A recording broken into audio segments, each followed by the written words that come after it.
હાલો, કેમ છે વિદ્યાર્થી મિત્રો? આપણે જોઈએ કે આપણે બ્રિજ કોર્સ માટેનો એક લેક્ચર આપણે કમ્પ્લીટ અગાઉ જોઈ ગયા, પૂરો કર્યો હતો, બરોબર છે. હવે જોઈએ કે આજે બીજો લેક્ચર, બરોબર. હવે એમાં આપણે જોઈએ કે આગળ વધશું, બરોબર. બધા વિદ્યાર્થી મિત્રોએ જોઈ કે આગલો લેક્ચર છે વ્યવસ્થિત જોઈ લીધો હશે. અમુક વસ્તુ જે એમાં નોંધવા જેવી છે એ તમે નોટબુકમાં નોંધી પણ લીધી હશે, બરોબર. હવે જો કે આગળ વધીએ આમાં, હવે જો કે એકમ વર્તુળ વિશે આપણે ભણી ગયા. એકમ વર્તુળ, તો એમાં મેં તમને કીધું હતું કે એકમ વર્તુળ કોને કહેવાય? કે જે વર્તુળની ત્રિજ્યા 1 એકમ હોય અને જે વર્તુળની ત્રિજ્યા 1 એકમ હોય અને કેન્દ્ર, વર્તુળનું કેન્દ્ર જે છે ઉગમ બિંદુ હોય, એવા વર્તુળને એકમ વર્તુળ કહેવામાં આવે છે. હવે આપણે જોઈએ કે એકમ વર્તુળ દોરીએ ફરી પાછું. આપણે જોઈએ કે એકમ વર્તુળ છે. હવે જોઈએ કે અહીંયા આપણે બિંદુ લીધું હતું A 10 અને આ બાજુ A ડેશ લખ્યું હતું, એ -10 લખ્યું હતું. અહીંયા આપણે જોઈએ કે B લખ્યું હતું, એ 0 1 લખ્યું હતું, અને અહીંયા આપણે B ડેશ 0 - 1 લખેલું હતું. આ કઈ રીતે આવ્યું મેં તમને અગાઉના લેક્ચરમાં સમજાવી દીધું હતું, બરોબર. હવે બાળકો એક અગાઉના લેક્ચરમાં સેજ એક શબ્દની સિલી મિસ્ટેક મારી કીધી આવી હતી, એ તમને ફરી પાછી એક વખત કહી દઉં. હવે જો કે અહીંયા મેં ગ્રાફ દોરેલો હતો, બરોબર છે, કાર્ટેશિયન ગ્રાફ. તો બરોબર છે, એ કાર્ટેશિયન ગ્રાફ છે છોકરો, મેં એમાં શબ્દ મારી કીધી એ થોડી ભૂલ થઈ ગઈ હતી, માટે હું સુધારો કરું છું ફરી પાછો કે એ કાર્ટેશિયન ગ્રાફ છે એના શોધક, બરોબર છે, રેની ડેકાર્ટ, એક ગણિત શાસ્ત્રી હતા, અને મારી જગ્યાએ ત્યાં વૈજ્ઞાનિક શબ્દ બોલાઈ ગયો હતો, સોરી, બરોબર છે. રેની ડેકાર્ટ નામના ગણિત શાસ્ત્રીએ આ બધું કાર્ટેશિયન પદ્ધતિની શોધ કરી હતી. રેની ડેકાર્ટ નામના ગણિત શાસ્ત્રી, બરોબર. હવે જોઈએ કે અહીંયા આપણે આગળ વધીએ. આ એકમ વર્તુળ. હવે અહીંયા આપણે ખૂણા વિશે અભ્યાસ કરવાનો છે. હવે અહીંયા આપણે જોઈએ કે x અક્ષ કહેવામાં આવે છે, આ y અક્ષ, રેડી. હવે આપણે જોઈએ કે અહીંયા ઉગમ બિંદુ 0 0 લઈએ તો આ છે x અક્ષની ધન દિશા. x અક્ષની ધન દિશા આ સાઈડ આવો એટલે x અક્ષની ઋણ દિશા કહેવાય, ખબર જ છે. હવે અહીંયા છે ને, અહીંથી સ્ટાર્ટ કરવાનું, x અક્ષની ધન દિશાથી સ્ટાર્ટ કરવાનું, 0 અહીંયા, બરોબર. ખૂણો અહીંયા આપણે 0, પછી આમ ધીરે ધીરે ધીરે ધીરે ધીરે વધશો એટલે અહીંયા પૂછશો એટલે આ તમે વિચારી શકો, આ 90 નો ખૂણો થશે, કાટખૂણો, આ 90 અંશ, બરોબર, 90 ડિગ્રી. હવે આપણે જોઈએ કે અહીંથી ધીરે ધીરે અહીંયા વધ્યા, a ડેશ તરફ ગયા તો બીજા 90, એટલે આપણે જોઈએ કે અહીંયા 90 + 90 180 અંશ, બરોબર છે, ડિગ્રીમાં આપણે લીધેલું છે. પછી આપણે જોઈએ કે આ રીતે આગળ વધીને અહીંયા પહોંચ્યા 90 + 90 + 90 અહીંયા પહોંચ્યા તો આપણે એમ કહી શકીએ કે 9 3 27 270 ડિગ્રી અંશ, રેડી. ફરી પાછું જોઈએ કે અહીંયા પહોંચ્યા, બરોબર છે, એટલે +90 તો અહીંયા પૂછશું એટલે 360 અંશ, એટલે આપણે જોઈએ કે 360 ડિગ્રી ખૂણો થશે. એટલે કે એક ચક્ર, સંપૂર્ણ એક ચક્ર આપણે પૂરું કરીને અહીંયા પૂગીએ એટલે 360 અંશનો ખૂણો થાય છે. આપણે જોઈએ કે તમે અભ્યાસ કરી ગયા ડિગ્રીમાં, બરોબર છે. હવે આ રીતે જોઈએ કે અંશ માપને આપણે જોઈએ કે રેડિયન માપમાં ફેરવાનું. આપણે અંશ માપ અને રેડિયન માપ બંનેનો આપણે જોઈએ કે 11 12 સાયન્સમાં ઉલ્લેખ કરવામાં આવે છે. તો આપણે જોઈએ કે અંશ માપમાંથી આપણે રેડિયન માપમાં જવાનું છે, બરોબર. તો એના માટે આપણે જોઈએ કે આગળ વધીએ.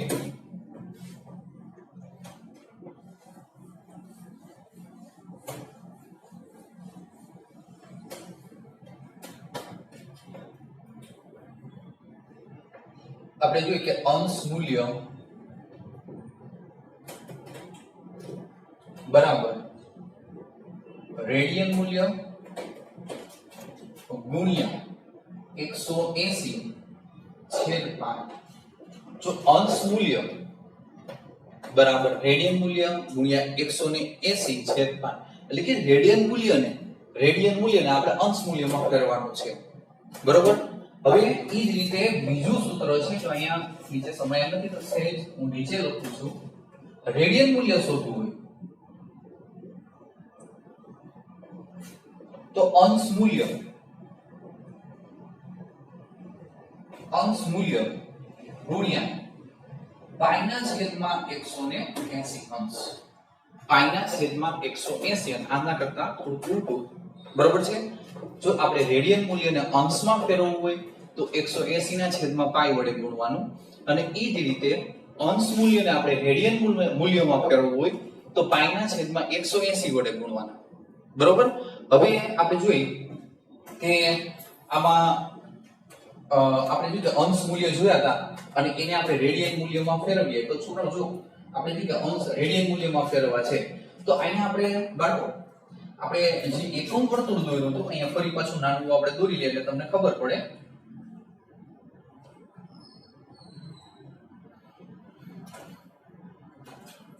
આ 0 અંશ આપણે જોઈએ કે આ 90 અંશ, આ 180 અંશ, બરોબર છે, અને આ આપણે જોઈએ કે 270 અંશ ડિગ્રી, આપણે ડિગ્રી કહેશું. બરોબર છે? આ રીતે ખૂણો છે બદલતો જશે 90 પ્લસ 90 પ્લસ એ રીતે. હવે જોઈએ કે અંશ મૂલ્ય તો આપણે એને કે 0 અંશ લઈએ. 0 અંશ તો આને આપણે જોઈએ કે રેડિયનમાં ફેરવવાના તો 0 ગુણ્યા પાઈના છેદમાં 180. તો બાળકો આનો આન્સર 0 જ આવશે કારણ કે 0 સાથે ગુણાય છે. બરોબર છે? એટલા માટે આપણે કહી શકીએ કે 0 ગુણ્યા પાઈના છેદમાં 180 0. આ આપણે જોઈએ કે એક મૂલ્ય આ રેડિયન છે એટલે ઉપર આ દર્શાવી શકો. બરોબર? હવે આપણે એમ કહી આપણે એક આની જરૂર પડશે 30 અંશ. 30 ગુણ્યા પાઈના છેદમાં 180 તો તમે એમ કહી શકો કે 30 ગુણ્યા પાઈના છેદમાં 180 તા કટ. બરોબર છે? 6 તેરી 18 તો આપણે એમ કહી શકીએ કે પાઈ બાય 6 એ જ રીતે આપણે એમ કહી કે 45 અંશ એને રેડિયનમાં ફેરવવા છે. આપણે જોઈએ કે 180 બરોબર છે તો 45 ચોખ્ખું 180 પાસે એટલે પાઈ બાય 4 પાઈના છેદમાં 4. હવે આપણે જોઈએ કે 60 અંશ તો પાઈના છેદમાં 180. આ બિંદુ કટ 6 3 18 તો અહીંયા આવશે પાઈ બાય 3. આ બધા છે રેડિયનમાં. બરોબર? હવે આપણે જોઈએ કે 60 પછી 90 લઈ 90 અંશ એને રેડિયનમાં ફેરવો બાળકો તો તમે જોઈ શકો કટ 0 0 કટ 9 દુ 18 અને પાઈ બાય 2 આવશે. એ જ રીતે 180 આપણે જે કે અંશ છે એને આપણે રેડિયનમાં ફેરવીએ તો આપણે જે કે 180 ગયા એટલે આપણે પાઈ કહી શકીએ. બરોબર? તો હવે આપણે જોઈએ કે આ અંશ માપને આપણે રેડિયન માપમાં બધાને આપી રહેવા આ રેડિયન અંશ માપને આપણે આ રેડિયન માપમાં આ રીતે ફેરવી શકીએ કે 0 અંશ હોય તો એનું રેડિયન માપ 0 જ આવે. 30 અંશ હોય તો એનું રેડિયન માપ પાઈ બાય 6 થાય છે. 45 અંશ હોય તો એનું રેડિયન માપ પાઈ બાય 4 થાય છે. 60 અંશ હોય તો એનું રેડિયન માપ છે પાઈ બાય 3. 90 અંશ હોય તો એનું રેડિયન માપ પાઈ બાય 2 અને 180 અંશ હોય તો એનું રેડિયન માપ છે પાઈ. બરોબર છે? હવે જો કે આપણે એકમ વર્તુળો આને દર્શાવવા હોય રેડિયન માપ દર્શાવવા હોય તો આપણે જો કે અંશ માપ દર્શાવ્યા છે રેડિયન માપ તો જો રેડિયન માપ 0 એ 0 જ રહેશે. એ અંશ કે રેડિયન બધું સરખું જ રહેશે. 0 એ 0 તો પછી 90 અંશને દર્શાવો તો અહીંયા પાઈ બાય 2 આવશે. જો 90 અંશને છે દર્શાવવા માટે રેડિયન માપમાં પાઈ બાય 2. પછી 180 અંશ બાળકો 180 અંશ તો 180 અંશ એટલે પાઈ. રેડી? આ પાઈ. હવે આપણે જોઈએ કે 270 તો આપણે જોઈએ કે 270 મૂલ્ય મૂકી તો આપણે જોઈએ કે રેડિયન માપ બરાબર અંશ માપ ગુણ્યા પાઈના છેદમાં 180 તો 270 ગુણ્યા પાઈના છેદમાં 180 આ 0 0 કટ 6 3 18 બરોબર 6 3 18 9 દુ 18 અને આપણે જોઈએ કે 9 3 27 એટલે આપણે જોઈએ કે અહીંયા આવશે 3 પાઈ બાય 2 આ રેડિયનમાં. બરોબર? 9 દુ 18, 9 3 27, 9 ના પડામાં આવી જાય તો 3π/2. 270 ને આપણે 3π/2 વડે દર્શાવી શકીએ. એ રેડિયન માપ છે. બરોબર. પછી આપણે જોઈએ કે અહીંયા મૂકશું એટલે અહીંયા આવશે 360. બરાબર. 360 ને આપણે રેડિયન માં દર્શાવવા છે. અહીંયા આપણે જોઈએ કે અંશ માપ આપણે લખીએ 360 ગુણ્યા પાઈ ના છેદમાં 180. તો આપણે એમ કહી શકીએ 0 0 કર 18 દુ 36 એટલે આપણને આન્સર મળે છે 2π રેડિયન. તો અહીંયા એક ચક્ર પૂરું કરીએ એટલે 2π રેડિયન થાય. બરોબર છે. અહીંથી અહીંયા પૂગો એટલે π/2. પછી અહીંથી અહીંયા પૂગો અહીંથી અહીંયા એટલે π/2, π/2 થી અહીંયા પૂછો એટલે π, π થી અહીંયા પૂગો એટલે 3π/2. બરોબર છે. અને 3π/2 to અહીંયા પૂછો એટલે 2π રેડિયન થશે. આપણે જોઈએ કે આ તમે રેડિયન માપનો આપણે જોઈએ કે અંશ માપને રેડિયન માપમાં કઈ રીતે ફેરવવું એનો અભ્યાસ આપણે કર્યો. હવે આનાથી થોડું આપણે ઉલટું વિચારીએ. બરોબર. આપણે રેડિયન માપમાં આપણે લેવા છે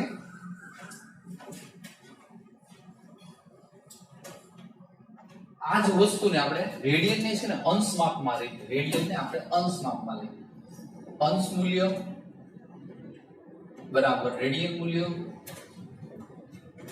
ગુણ્યા 180 અંશ છેદમાં 52. હવે જો કે આપણે રેડિયન મૂલ્ય છે 0, પેલું રેડિયન મૂલ્ય 0 લઈએ. તમે અહીંયા જોઈ શકો અહીંયા 0 ગુણ્યા 180 છેદ પાઈ ઇઝ ઇક્વલ 0 થશે. બરોબર છે. આપણે જે કે અંશ મૂલ્ય. પછી નંબર 2 આપણે લઈ અહીંયા π/6 રેડિયન મૂલ્ય લઈ. π/6 તો રેડિયન મૂલ્ય છે એ આપણે જોઈએ કે π/6 લઈ અહીંયા ગુણ્યા 180 છેદ પાઈ. તો આપણે જોઈએ કે પાઈ 6 3 18. તો આનો આન્સર મળશે 30 અંશ. સેકન્ડ આપણે લઈ π/4 રેડિયન માપ છે π/4 લ્યો. આપણે જોઈએ કે 180 છેદ પાઈ પાઈ/4. બરોબર છે. આપણે જોઈએ કે 45 આપણે જોઈએ કે 45 4. બરોબર છે. અહીંયા 45 અંશ આવશે. 45 શું 180. બરોબર છે. હવે આગળ આપણે લઈ π/3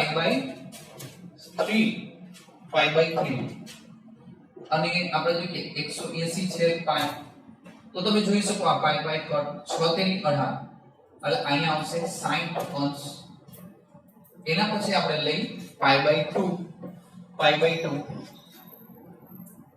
બરોબર છે.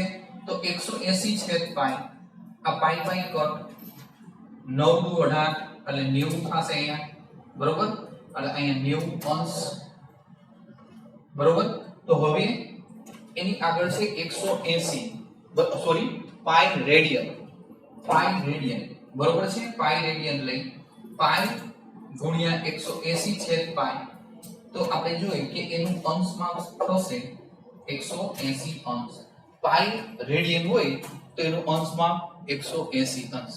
આપણે જોઈએ કે આ બે અભ્યાસ કર્યો આપણે રેડિયન મૂલ્ય અને અંશ મૂલ્ય. આપણે જોઈએ કે આ રીતે આપણે એકબીજાના મૂલ્ય આપણે સૂત્રો દ્વારા મેળવી શકીએ. આપણે આ રેડિયન મૂલ્યનું અને અંશ મૂલ્યનો અભ્યાસ કર્યો. હવે જો કે બહુ સહેલું છે છોકરાઓમાં કાંઈ નથી. તમે થોડું ધ્યાન રાખો અને સૂત્ર છે એ વ્યવસ્થિત સમજી લો એટલે તમને આવડી જાય. એક ખાસ ધ્યાન રાખવાનું છોકરો જો અહીંયા અંશ મૂલ્ય હોય તો સામે રેડિયન મૂલ્ય તો આવવાનું છે સૂત્રમાં. તો જો અંશ મૂલ્ય હોય ને ત્યારે 180 અંશ ઉપર આવે પાઈ છેદમાં અંશ મૂલ્ય હોય ત્યારે. અને રેડિયન મૂલ્ય હોય ને છોકરાઓ તો પાઈ અંશમાં આવે એટલું યાદ રાખવાનું. રેડિયન મૂલ્ય હોય તો પાઈ અંશમાં અને અંશ મૂલ્ય હોય તો 180 અંશમાં આવે. બાકી આપણે જોઈએ કે આટલું મગજમાં રહી જાય એટલે બે સૂત્ર ક્યારેય ન ભૂલાય. બરોબર છે. હવે આગળ વધીએ.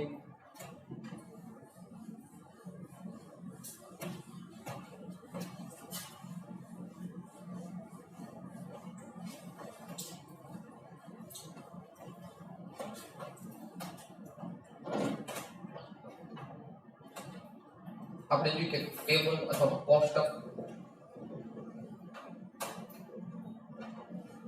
કોષ્ટક આપણે જોઈએ. તમે 10માં અભ્યાસ કરી ગયા છો છતાં પણ આપણે જોઈએ એક વખત આપણે જોઈ લઈએ તો આપણે એમ કહી કે અહીંયા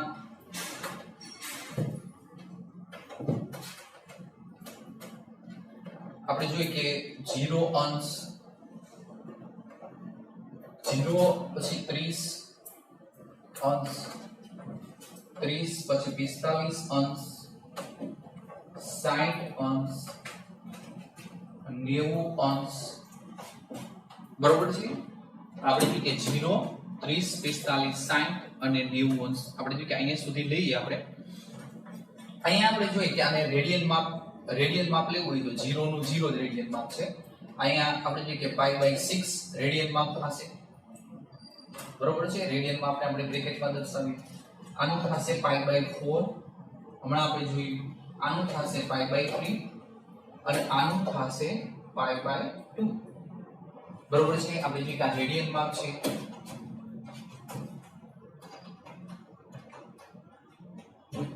હવે આપણે જોઈએ કે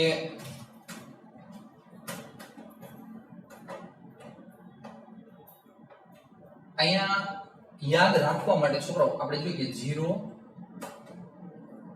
1 2 3 આ 4 લખી આવે બરોબર છે પહેલા સાઈન નું વિચારીએ સાઈન આપણે જોઈએ કે 0 સાઈન 0 તો આપણે એમ કહી શકીએ કે 0 બરોબર છે હવે આને છે ને આ 1 2 0 1 2 3 4 લખ્યા છે ને બાળકો એને 4 વડે ભાંગતા જવાના કેટલા વડે 4 વડે ભાંગીને વર્ગમૂળ કાઢી મૂકવાના બરોબર પહેલા હું આપણે જોઈએ ધારો કે એક પેલું લખેલું એટલે તમને આઈડિયા આવે હવે જોઈએ કે sin 30 અથવા તો π/6 sin 30 અથવા તો π/6 1/2 થશે અને sin 45 π/4 1/√2 sin π/6 √3/2 અને આપણે જોઈએ કે sin π/2 તો 1 થશે અહીંયા હવે જો તમે સમજો તમને યાદ રહી જાય એટલા માટે હવે આ જે મેં 0 1 2 3 4 લખ્યા છે એને તમે 4 વડે ભાંગી અને વર્ગમૂળ કાઢો ઈ તમારો આન્સર થશે જો અહીં sin નો આન્સર આને આપણે જોઈએ કે 0/4 તો 0 આવશે વર્ગમૂળ 0 1 ના છેદમાં 4 બરાબર 4 વડે 1 ને 4 વડે ભાગ્યા 1 ના છેદમાં 4 એનું વર્ગમૂળ 1/2 અહીંયા 4 વડે ભાંગો બાળકો 4 વડે ભાંગો 2 ના છેદમાં 4 2 ના છેદમાં 4 એટલે 1/2 નું વર્ગમૂળ 1/√2 પછી 3 ને 4 વડે ભાંગો એટલે 3/4 એનું વર્ગમૂળ આપણે જોઈએ કે √3/2 બરોબર 4 ને 4 વડે ભાંગશો એટલે 1 થશે બાળકો 4 ને 4 વડે ભાંગો એટલે 1 થાય બરોબર છે હવે 4 ને 4 વડે ભાંગો 1 તો 1 આપણે જોઈએ કે 4 ને 4 વડે ભાંગ્યા તો 1 અને 1 નું વર્ગમૂળ 1 આવશે રેડી હવે આપણે જોઈએ કે એના પછી આવશે cos અને cos આપણે જોઈએ કે cos 0 તો બાળકો આપણે છે ને આને ઉલટેથી લખી નાખવાના cos 0 એટલે 1 આપણે જોઈએ કે cos π/6 √3/2 બરોબર છે ઉલટેથી લખશો એટલે તમને એની કિંમત યાદ રહી જશે અને cos π/4 1/√2 cos π/3 તો અહીંયા 1/2 અને cos π/2 cos π/2 બરોબર છે તો આપણે જોઈએ કે 0 થશે ફરી તમને sin ની લાઈન આવડી જાય એટલે આને ઉલટું લખી નાખો એટલે તમને cos ની લાઈન આવડી જાય જો cos 0 એટલે 1 આપણે જોઈએ કે cos π/6 √3/2 cos π/4 તો એની નીચે 1/√2 cos π/3 બરોબર છે 1/2 અને cos π/2 તો 0 થશે એટલે આ જે લાઈન છે એને ઉલટી લખી નાખો એટલે તમને cos ના મૂલ્ય મળશે બરોબર છે હવે tan બરાબર tan વિધેય હવે આપણે જોઈએ કે tan વિધેયમાં શું તો tan શું છે તો તમને ખબર છે sin cos એટલે કે sin ના છેદમાં cos તો sin ઉપર રહેવું જોઈએ cos છેદમાં રહેવું જોઈએ તો આપણે જોઈએ કે 0 ના છેદમાં 1 એટલે 0 થશે હવે 1/2 ના છેદમાં √3/2 તો છેદ સરખો છે બેનો છેદ સરખો ઉડી જાય તો અહીંયા ઉપર 1 છે અને અહીંયા √3 ઉપર છે એટલે 1/√3 અને આપણે જોઈએ કે આ બે સરખા છે 1/√2 છેદમાં 1/√2 તેનો ભાગાકાર કેટલો તો કે 1 થશે હવે અહીંયા જોઈએ કે sin ના છેદમાં cos બાળકો, તો અહીંયા પોઝિશન જો છેદ સરખો છે એટલે છેદ ઉડી જશે, તો અહીંયા માત્ર √3 આવશે. અને અહીંયા 1 ના છેદમાં 0 એટલે અવ્યાખ્યાયિત ઇન્ફિનિટી કહી શકાય. બરોબર, આ તમને tan નું મૂલ્ય મળે છે. આને ઉલટાઈ નાખો એટલે cot નું મૂલ્ય મળે. જો તમારે ગણતરી કરવી તો તમારે તે ગણતરી કરી શકો છો. અહીંથી આપણે જોઈએ કે cot, તો અહીંયા આપણે જોઈએ કે ઇન્ફિનિટી, કારણ કે આનું ઉલટું હોય. જો 1 ના છેદમાં 0, તો 1 ના છેદમાં 0 એટલે ઇન્ફિનિટી થાય. આનું ઉલટું કરો, આને ઉપર લો એટલે આ વ્યસ્ત થઈ જશે. અહીંયા √3 અને 1 નો વ્યસ્ત 1, આનો વ્યસ્ત આપણે જોઈએ કે 1/√3.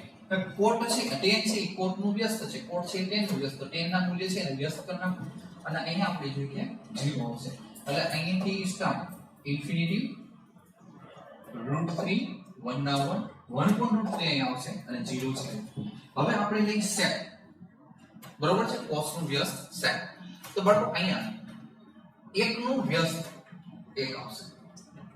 હવે આનું વ્યસ્ત કરશો એટલે 2/√3 થશે. આનું વ્યસ્ત કરશો એટલે √2 થશે. અને આનું વ્યસ્ત કરશો એટલે 2 થશે. અને આ 0 નું વ્યસ્ત બાળકો, આ 0 ના છેદમાં 1 હોય એટલે 0 થશે. આનું વ્યસ્ત કરો એટલે ઇન્ફિનિટી થાય બાળકો. બરોબર, હવે cosec, તો cosec માં કાઈ નહીં, આને ઉલટાઈ નાખો. બરોબર છે, અહીં ઇન્ફિનિટી, બરોબર, આ 2 આ √2 આ અહીંયા આવશે 2/√3 અને અહીંયા આપણે જોઈએ કે 1. આ આખું આપણે જોઈએ કે 6 ત્રિકોણમિતિય વિધેય છે એના આપણે મૂલ્ય મેળવવા આ રીતે કોષ્ટક દ્વારા. બરાબર, આ આપણે જોઈએ કે 11-12 સાયન્સમાં બહુ જ જરૂરી છે. બરોબર છે, એકવાર વ્યવસ્થિત યાદ રાખી લેવાના અને તમને જેટલું ઝડપથી આ મૂલ્ય આવડશે બાળકો એટલા દાખલા ગણવામાં સ્પીડ થશે અને તમને મજા આવશે.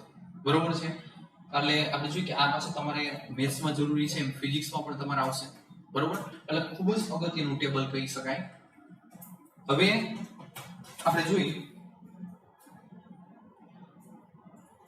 આ ટેબલ અહીંયા સુધી આપણે રાખીએ. બરોબર છે, આપણે આ જે કંઈ અહીંયા જે કરેલું છે એ વ્યવસ્થિત એક બે વખત જોઈ લેજો. તમને જે લાગે યોગ્ય એ નોટબુકમાં નોંધ કરી લેવી. બરોબર, ફરી પાછું એક વખત તમને કહી દઉં કે મેથ્સ માટે આપણે જોઈએ કે ટેબલ પાળા બહુ જરૂરી છે. એક વખત તમે વ્યવસ્થિત રીતે ફરી પાછા રિવિઝન કરી લેજો, યાદ રાખી લેજો. બરોબર, જેટલું તમને પાળામાં કોન્સન્ટ્રેશન એટલે કે ફાવટ આવશે બરોબર એટલું તમને ગણિત સ્પીડ આવડશે. ગણિત શું ફિઝિક્સ બરોબર છે, કેમેસ્ટ્રીમાં પણ તમારે મેથેમેટિકલ આવે છે. બરોબર, પોર્શન આવે છે એટલે આપણે જોઈએ કે એમાં પણ આપણે બધી જરૂર પડશે. એટલે અહીં સુધી રાખો. Best of luck. Thank you.